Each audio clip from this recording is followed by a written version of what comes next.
Welcome to black recap. आज की हमारी कहानी का नाम अंबाजी पेटा मैरिज बैंड है। इस कहानी में रोमांस, एक्शन, ड्रामा, रिवेंज सब कुछ कूट कूट के भरा है। तो चलिए शुरू करते हैं। मूवी की शुरुआत में एक गांव का सीन दिखाया जाता है। इस गांव में दूसरे छोटे गांव और शहरों की तरह अब भी जाति के आधार पर इंसानों को ऊंच और नीच माना जाता है। यानी अगर कोई इंसान ऊंची जाति का है तो उसके साथ अच्छा व्यवहार करा जाएगा और अगर वो छोटी जाति का है तो उसके साथ दुर्व्यवहार किया जाएगा। इसके बाद हमें एक परिवार के सदस्यों से मिलाया जाता है। इस परिवार में जुड़वा भाई बहन रहते हैं। भाई का नाम होता है मल्ली और बहन का नाम होता है पद्मा। जहां मल्ली बैंड्स में ड्रम्स बजाने का काम करता है तो वहीं पद्मा एक स्कूल में टीचर होती है। ये भी बताया जाता है कि इन दोनों के पिता एक सलून चलाते हैं। अगले सीन में मल्ली के बेस्ट फ्रेंड कार्तिकेय के बारे में बताया जाता है। कार्तिकेय मल्ली के साथ ही शादी बैंड में काम करता है। यहाँ हमें ये भी पता चलता है कि कार्तिकेय मल्ली की बहन पद्मा को पसंद भी करता है। अब मूवी का सीन चेंज होता है और हमें एक शादी का हॉल दिखाया जाता है। शादी के बैंड में मल्ली ड्रम बजा रहा होता है। तभी वहाँ एक लड़की की एंट्री होती है। इसका नाम शालिनी है। हमें यहाँ ये भी पता चलता है कि मल्ली बचपन से ही शालिनी से प्यार करता है। कहानी में अब एक पैसे वाले और पावरफुल आदमी की बात की जाती है। इस आदमी का नाम केशव होता है। केशव अपनी पावर का हमेशा गलत इस्तेमाल करता है। जहां हमें पता चलता है कि केशव ने अपनी पावर का गलत इस्तेमाल करके गांव वालों की जमीन हड़प ली थी और अब गरीब लोगों को ज्यादा ब्याज पर उधार देकर उसे वसूल करने के लिए उन्हें कंगाल करने का काम करता था। यहाँ हमें यह भी पता चलता है कि शालिनी इसी केशव की बहन है। इधर केशव ने मल्ली के पिता को भी बहुत सारा उधार दिया है और केशव गांव में किसी की भी इज्जत नहीं करता। केशव सिर्फ अपनी मनमानी चलाता रहता है। आगे कहानी में दिखाया जाता है कि जिस गांव में मल्ली रहता है उस गांव में कुछ गुंडे भी हैं जो मल्ली की बहन पद्मा के बारे में स्कूल की दीवार पर गंदे और अभद्र बातें लिखते हैं। मल्ली का फ्रेंड कार्तिकेय रोज उस दीवार को पेंट करके इन गंदे वाक्यों को मिटाता है। अब एक दिन पद्मा नहा रही होती है। पत्तों से बनी जगह पर पद्मा को नहाना पड़ता है क्योंकि जैसा कहानी की शुरुआत में हमने बताया था कि पद्मा एक गांव में रहती है। वहाँ कोई बाथरूम नहीं था जिसमें वो नहा सके। इसी में एक जवान लड़का जो कि पद्मा का रिश्तेदार है वो पद्मा को नहाते हुए देखने की कोशिश करता है। पद्मा उस पर जोर से चिल्लाती है और गुस्से में उसके मुंह पर गर्म पानी फेंक देती है और उसे वहाँ से भगा देती है। इसके बाद वो अपनी माँ पर चिल्लाकर कहती है कि कितने दिनों से कह रही हूँ कि बाथरूम बनवा दो, पर मेरी इस घर में सुनता कौन है। आते जाते जवान लड़के मुझे नहाते देखते हैं पर तुम्हें कोई फर्क नहीं पड़ता। इस तरह वो अपनी माँ से लड़ने लग जाती है। इधर दूसरी तरफ मल्ली जिस शादी के बैंड में काम करता है उसका ओनर केशव से उधार मांगने आता है। केशव उस पर चिल्लाते हुए कहता है कि जो पिछले महीने तुमने 3 लाख उधार लिए थे वो चुकाओ पहले। केशव आगे कहता है कि 3 लाख तो चुकाने की औकात है नहीं तुम्हारी और आगे 50,000 और मांगने। हालांकि ये सब बोलकर भी केशव उसे उधार दे देता है लेकिन केशव इसका 10% ब्याज लगाता है। अगले सीन में मल्ली के पिता मल्ली को केशव के घर जाकर उसके बेटे के बाल काटने को कहते हैं क्योंकि जैसा कि हमें पता है कि वो सलून का काम करते हैं। जहाँ कभी कभी मल्ली भी हाथ बटा देता है। मल्ली यहाँ खुशी खुशी वहाँ पर जाता है क्योंकि उसे एक बहाना मिल जाएगा शालिनी को देखने का। मल्ली केशव के घर जाकर जैसे ही शालिनी को देखता है शालिनी शर्मा जाती है। ऐसा लगता है जैसे वो भी मल्ली को पसंद करती है। अब सीन चेंज होता है और मल्ली का घर दिखाया जाता है जहां रात में मल्ली और उसकी बहन आराम से खाट बिछाकर लेटे होते हैं। दोनों भाई बहन आपस में बात कर रहे होते हैं। यहाँ मल्ली अपनी बहन पद्मा से पूछता है कि पद्मा तुम्हें कैसा पति चाहिए। पद्मा जवाब नहीं देती बल्कि उल्टा मल्ली से पूछती है कि तुम्हें कैसी पत्नी चाहिए। मल्ली पद्मा को बताता है कि उसे शालिनी पसंद है और बातों ही बातों में दोनों सो जाते हैं। अगली सुबह होती है और पद्मा स्कूल जाती है। पद्मा क्लास में पढ़ा रही होती है। हमें पता चलता है कि केशव के आदमियों ने सीमेंट की बड़ी बड़ी बोरियां क्लास में रखी होती है। इस कारण बच्चे ढंग से बैठकर पढ़ाई नहीं कर पाते हैं। पद्मा इस बात पर गुस्सा हो जाती है और उन सीमेंट की बोरियों को बाहर रखवा देती है। केशव को इस बात पर बड़ा गुस्सा आता है लेकिन केशव कुछ बोलता नहीं है। यहाँ हमें ये भी पता चलता है कि पद्मा पर केशव की बुरी नजर होती है। दोस्तों केशव का एक छोटा भाई भी है वो केशव के लिए गांव में जा जाकर लोगों से उधार का ब्याज वसूल करने का काम करता है। अगले सीन में दिखाया जाता है कि केशव का छोटा भाई कार्तिकेय को पैसे के लिए परेशान करता है। यहाँ हमें पता चलता है कि कार्तिकेय ने भी केशव से उधार लिया होता है। जब केशव का भाई कार्तिकेय को पैसे के लिए बदतमीजी से बोलता है तो कार्तिकेय केशव के छोटे भाई से भिड़ जाता है, लेकिन इस पर मल्ली कार्तिकेय को शांत कराता है और कहता है कि ये बड़े घर के बड़े लोग हैं और इन लोगों से पंगा लेना ठीक नहीं है। ये बोलकर मल्ली इस लड़ाई से कार्तिकेय को दूर ले जाने की कोशिश करता है, लेकिन केशव का भाई चुप नहीं रहता। वो कार्तिकेय के परिवार वालों को गालियां देना शुरू कर देता है। इस पर मल्ली को बहुत गुस्सा आता है और वो अभी तक चुप था, लेकिन अब वो चुप नहीं रहता और केशव के छोटे भाई को बुरी तरह मारता है। इधर केशव का छोटा भाई जब अपने बड़े भाई को ये सब बताता है तो केशव उल्टा अपने छोटे भाई को डांटते हुए कहता है कि उधार वसूल करने गए थे तुम, तो गाली गलौज करने की क्या जरूरत थी। और आगे बोलता है कि इसके आगे उसने अगर एक शब्द भी उल्टा किसी को बोला तो वो खुद अपने छोटे भाई को मारेगा। ये सब बोलकर केशव अपने भाई को चुप करा देता है। दोस्तों, इससे आप ये बिल्कुल मत समझिए कि केशव एक अच्छा आदमी है। जैसा कि आपको शुरू में बताया था कि केशव को पद्मा अच्छी लगती है, इसलिए वो मल्ली के साथ कोई प्रॉब्लम नहीं करना चाहता था। अगले सीन में मल्ली ड्रम बजा रहा होता है और तभी वहाँ शालिनी की एंट्री होती है। शालिनी मैरिज हॉल की पास की दुकान से मूवी के सॉन्ग्स की किताब खरीदती है। शालिनी की फ्रेंड जिसका नाम गौरी होता है वो उसको बताती है कि मल्ली तुमसे प्यार करता है। अब सच जानने के लिए शालिनी मल्ली के लिए एक लव लेटर लिखती है। उसको लेकर वो मल्ली के पास जाती है। मल्ली बहुत खुश हो जाता है कि शालिनी उसे लव लेटर देने आई है, लेकिन जब वो उस लेटर को पढ़ता है तो उसमें गौरी का नाम लिखा होता है। इससे ये समझ आता है कि गौरी ने उसे लेटर भेजा है। मल्ली परेशान हो जाता है कि गौरी कहाँ से आ गई उसके और शालिनी के बीच में। वो अगले दिन गौरी के पास जाता है और उसको लेटर लौटाकर कहता है कि सॉरी गौरी, मैं शालिनी से प्यार करता हूँ। वो गौरी को शालिनी के लिए एक लेटर भी देता है जिसमें लिखा होता है कि अगर तुम भी मेरे से प्यार करती हो तो कल दोपहर 12 बजे पब्लिक फोन से मुझे कॉल करना। मैं समझ जाऊंगा कि तुम मुझे पसंद करती हो। अब अगली सुबह मल्ली अपने पिता के सैलून जाता है। उसके पिता के सैलून के सामने एक पब्लिक टेलीफोन होता है। मल्ली अब शालिनी के कॉल का इंतजार करने लगता है। तभी वहाँ केशव आता है। मल्ली के पिता केशव के बाल काटने जाते हैं तो वो कहता है कि तुम्हारे बेटे से बोलो वो मेरे बाल काटे। दरअसल केशव ऐसा इसलिए करता है ताकि वो मल्ली को नीचा दिखा सके और अपने भाई का बदला ले सके। अब हेयर कट होने के बाद वो मल्ली पर अधिकार जताने की कोशिश करता है। वो मल्ली को कहता है कि अब मेरी दाढ़ी भी शेव करो। मल्ली ये सब करना तो नहीं चाहता था, पर क्योंकि मल्ली के पिता वहाँ खड़े होते हैं इसलिए मल्ली सब कुछ मजबूरन करता है। इसके बाद केशव मल्ली को ये सब करने के लिए 30 रुपए पकड़ाता है और जाते जाते वो मल्ली को धमकाता भी है। वो मल्ली को कहता है कि तुम 2 टके के आदमी हो और तुमने मेरे भाई को मारने की हिम्मत कैसे की, देख लूंगा तुम्हें मैं। ये सब कहकर वो चला जाता है। इसी बीच शालिनी कई बार कॉल कर चुकी होती है, लेकिन केशव की वजह से मल्ली कॉल नहीं उठा पाता। शालिनी एक आखिरी बार कॉल ट्राई करती है और इस बार मल्ली वो कॉल उठा लेता है। शालिनी बहुत डर के बोलती है कि मुझे तुम पसंद हो, लेकिन मेरे परिवार वाले तुमसे शादी करने के लिए नहीं मानेंगे। मल्ली उसको कहता है कि ये सब मैं देख लूंगा, तुम पहले डरना बंद करो, और उसे कहता है कि अब से हम डायरेक्ट बात करेंगे। वो यहाँ बताता है कि मेरे पिता दोपहर को सैलून आते हैं, लेकिन सुबह एक सैलून खाली होता है। तुम सुबह दुकान पर आ जाओ, हम मिलकर सारी बातें करेंगे।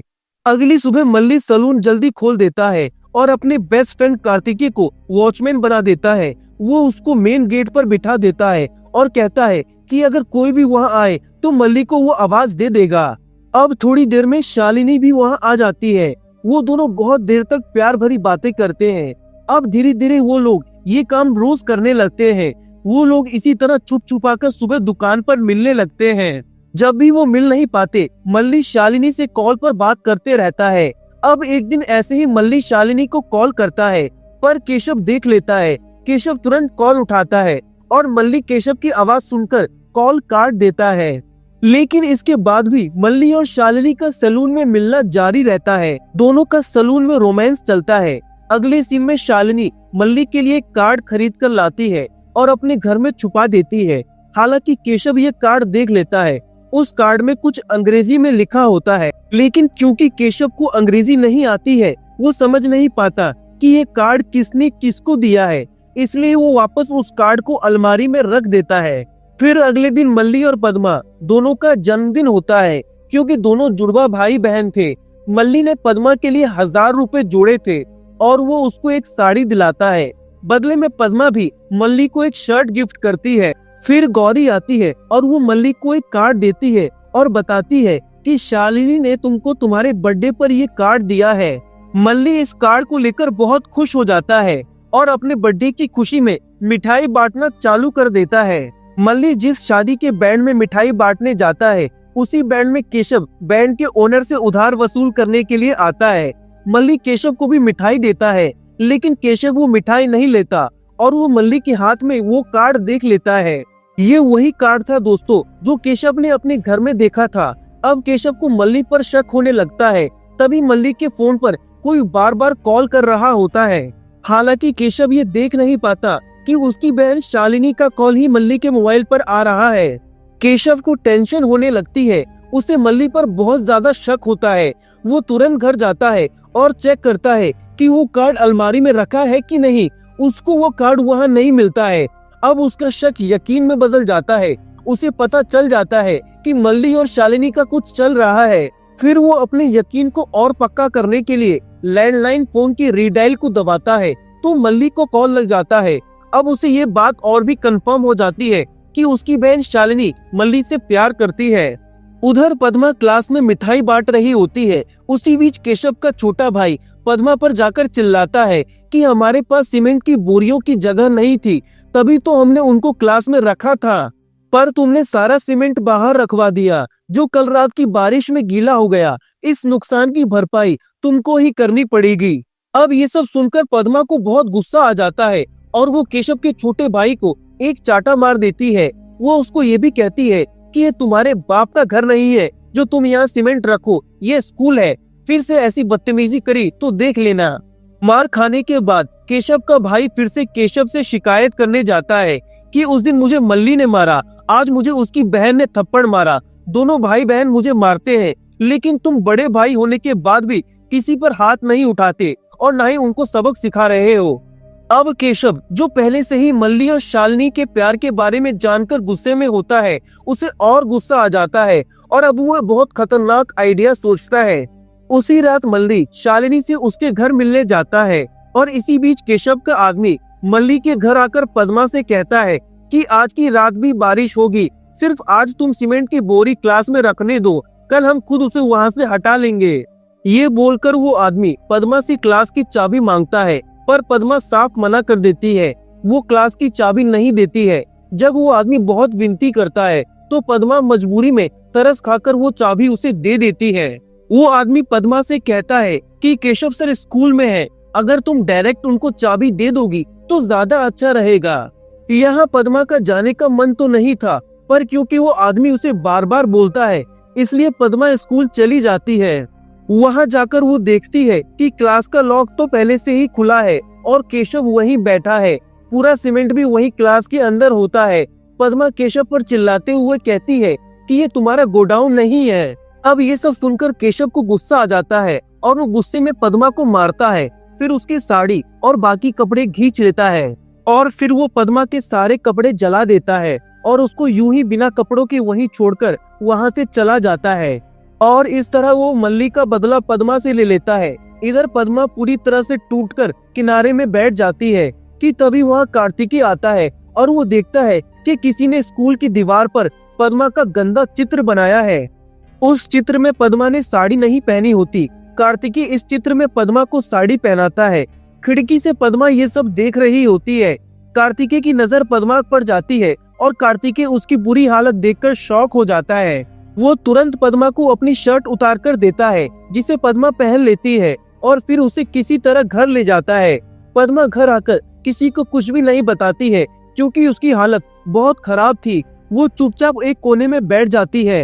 अब जब मल्ली घर आता है तो कार्तिकेय उसे सब बताता है। मल्ली को कार्तिकेय बताता है कि ये सब केशव का किया धरा है।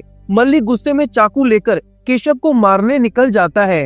अब मल्ली जैसे ही केशव के पास जाता है और उस पर हमला करने की कोशिश करता है, तभी केशव के आदमी मल्ली को पकड़ लेते हैं। अब केशव मल्ली को बहुत मारता है। वो मल्ली को नीचा दिखाने के लिए उसका मुंडन करवा देता है और धीरे धीरे ये बातें पूरे गांव में फैल जाती है। लेकिन दोस्तों, पद्मा बहुत हिम्मत वाली लड़की होती है। वो और मल्ली पुलिस स्टेशन में केशव के खिलाफ कंप्लेंट करने जाते हैं, लेकिन पुलिस उल्टा उनको ही धमकाने लगता है। इसमें वो लोग वहाँ से वापस आ जाते हैं। इधर हमें पता चलता है कि केशव ने शालिनी को भी बहुत मारा, उसको मल्ली से मिलने के लिए मना करा और उसे घर में बंद कर दिया। उधर दूसरी तरफ पद्मा सोचती है कि जब उसने कोई गलत काम नहीं किया तो वो क्यों कमरे में बंद रहे। वो दूसरे दिन ही स्कूल जाती है और फिर से क्लास का सारा सीमेंट बाहर रखवा देती है। इतना ही नहीं, बल्कि वो उन बोरियों पर पानी भी फेंकवा देती है। केशव के आदमी ये बात केशव को बताते हैं और गुस्से में केशव मल्ली के पिता के सैलून में जाकर उनको पीटने लगता है। इधर पद्मा ठान लेती है कि वो चुप नहीं बैठेगी और वो केशव को सजा जरूर दिलवाएगी। अब वो केशव के घर के बाहर जाती है। उसके घर के सामने वो अपने भाई मल्ली और कार्तिकेय के साथ अनशन पर बैठ जाती है। अब मल्ली का साथ देने के लिए मल्ली के बैंड वाले भी वहाँ आ जाते हैं और सब मिलकर केशव के घर के सामने नारे लगाते हैं कि केशव को अरेस्ट करो। गांव की सारी औरतें भी वहाँ आ जाती हैं और सब नारे लगाने लगती है, क्योंकि उन सभी के साथ केशव ने कभी न कभी बुरा व्यवहार किया था। अब ये सब देखकर पुलिस भी कुछ नहीं कर पाती। फिर प्रेस में ये सारी खबर छप जाती है और चारों ओर केशव की बदनामी होने लगती है। इस पे पुलिस दोनों पद्मा और केशव को पुलिस स्टेशन बुलाती है और दोनों के बीच मामला शांत करवाने की कोशिश करती है। पुलिस केशव को पद्मा से माफी मांगने को बोलती है। केशव लेकिन माफी मांगने के लिए तैयार नहीं होता। इधर पद्मा भी गुस्से में कहती है कि सिर्फ माफी मांगने से काम नहीं चलेगा, मैं केशव पर केस करूंगी और इसको सजा दिलवाकर ही रहूंगी। केशव ये सब सुनकर पद्मा को मारने की धमकी देता है, लेकिन पद्मा केशव को लात मार के पुलिस स्टेशन से बाहर निकाल देती है। केशव वहाँ से गुस्से में चला जाता है। इसके बाद पद्मा कार्तिकेय के पास जाकर रोती है और कार्तिकेय से अपने प्यार का इजहार करती है। इधर केशव बहुत गुस्से में होता है। उसने अपनी बहन शालिनी की शादी कहीं और तय कर दी थी। इधर केशव का भाई केशव को और उकसाता है और उसे बोलता है कि आप चुप मत बैठिए। इस पे केशव जवाब देता है कि बस एक बार उसकी बहन शालिनी की शादी हो जाए, उसके बाद वो मल्ली और पद्मा दोनों की जिंदगी बर्बाद कर देगा। उधर शालिनी मल्ली के पास जाती है और उसे बताती है कि उसकी शादी होने वाली है, इसके बाद वो दोनों कभी नहीं मिल पाएंगे। शालिनी यहाँ रो रो कर मल्ली के गले भी लगती है। फिर मैरिज हॉल का सीन दिखाया जाता है, जहाँ शालिनी की शादी किसी और लड़के से हो रही होती है। मल्ली इसी शादी में बैंड बजाता है। मल्ली की माँ इतनी देर में वहाँ आ जाती है और मल्ली को बताती है कि रात हो गई, पर पद्मा अभी तक स्कूल से वापस नहीं आई। ये सुनकर सब परेशान हो जाते हैं और उसे ढूंढने लगते हैं, पर वो कहीं नहीं मिलती। असल में बात ये थी कि पद्मा साइकिल से जब घर लौट रही थी, कोई उस पे भारी चीज से वार करता है। इससे वो वहीं बेहोश होकर गिर पड़ती है। जब उसको होश आता है, वो एक फार्म में होती है, जहाँ केशव उसके सामने बैठा होता है। केशव पद्मा के साथ बहुत बुरा करता है और बोलता है कि आज के बाद किसी की हिम्मत नहीं होगी कि कोई अपनी बेटी का नाम पद्मा रखे। इसके बाद वो एक पाइप के जरिए पद्मा के मुंह में पानी भरता है और बड़ी बेरहमी से उसे मार डालता है और उसकी लाश को ले जाकर गांव के एक तालाब में फेंक देता है। इधर जब गांव के लोगों को पद्मा की लाश तालाब में दिखती है, तो मल्ली को जाकर बताते हैं। मल्ली का रो रो कर बुरा हाल हो जाता है। उसे यकीन था कि ये काम केशव का ही है। वो अब तेजी से केशव के घर जाता है, जहाँ बाकी गांव वाले भी आ जाते हैं। अब तक सभी गांव वालों का खून खौल चुका था। अब मल्ली केशव के छोटे भाई को बहुत मारता है। इसके बाद वो केशव का भी मार मार कर बुरा हाल कर देता है और वो केशव के हाथ पैर बांधकर उसे बिना कपड़ों के पूरे गांव में घुमाता है। इसके बाद वो केशव को एक भारी लोहे के डब्बे में बंद कर देता है। लगभग 2 साल तक केशव इसी डब्बे में बंद रहता है। गांव वाले आते जाते उसे देखते हैं और इस तरह मल्ली केशव से अपना बदला ले लेता है। मूवी के आखिरी सीन में दिखाया जाता है कि शालिनी अपनी छोटी बच्ची के साथ केशव को उसी जगह देखने आती है, जहां वो डब्बे में बंद है। केशव ये देखकर फूट फूट कर रोने लगता है और वो शालिनी से बोलता है कि उसे बहुत बड़ी गलती हो गई। केशव शालिनी से उसकी बेटी का नाम पूछता है और शालिनी बताती है कि उसका नाम पद्मा है। ये सुनकर केशव चौंक जाता है क्योंकि पद्मा को मारते वक्त उसने बोला था कि कोई भी गांव में अपनी बच्ची का नाम पद्मा नहीं रखेगा। और इसी के साथ हमारी कहानी हो जाती है खत्म। अगर आपको ये एक्सप्लेनेशन अच्छा लगा तो प्लीज लाइक कीजिए, कोई इशू लगा तो कमेंट करके जरूर फीडबैक दीजिए। Thank you very much.